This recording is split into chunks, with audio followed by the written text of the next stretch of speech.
Right now, Thailand's experiencing its worst flooding for more than 50 years, and we're having a lot of people come here to the resort who are flood refugees for a weekend or a month or something like that. And that fits in with our philosophy, which is to be a retreat or a refuge where people can experience something of the past, the old-fashioned way of life, if you like. And our philosophy is, we call it grace, harmony and natural beauty. So that's about giving a retreat and a refuge for people, being in harmony with nature, and creating something from natural beauty, as well as grace, which is, I would say, a form of generosity and kindness. So that's our business model. Now, over here we're in what we call our forest garden, and it really, I think, encapsulates what we're trying to do. The forest garden, because it's food. We're creating food which feeds people, our guests and our staff and our family, and it's actually sustainable. It's sustainable for the future by having food which doesn't have to be brought from another country or 100 miles away. Now, one example of this is papaya. I'm standing here next to one of our papaya trees, and this papaya tree it's loaded with fruit, and basically we're landscaping with food because we also eat it. The papaya is an incredibly versatile vegetable. You can use it for green papaya salad, which is a staple here with sticky rice. In fact, you can survive a long time on that. And when it's ripe, it's a delicious fruit, which we also serve at the resort. And we're growing loads of it. They're very easy to grow. And they are also old-fashioned varieties, no GM in that.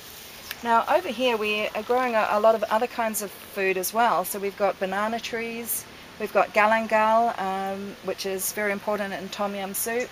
We've got lemongrass, pineapples, orange tree, beans, giant beans, and down below there we've got Siamese cardamom. It's only fairly recently planted, but it's a local variety which is quite difficult to find, and we use it in our menu. Now, one thing I'd just like to tell you a little bit about these beans. One thing that's very important for us is heritage, and so that's protecting varieties which are no longer available. My husband Søren says when he was a boy growing up in Isan, rice was much nicer than what it is today. It was very large and fragrant, and he says it's not available anymore.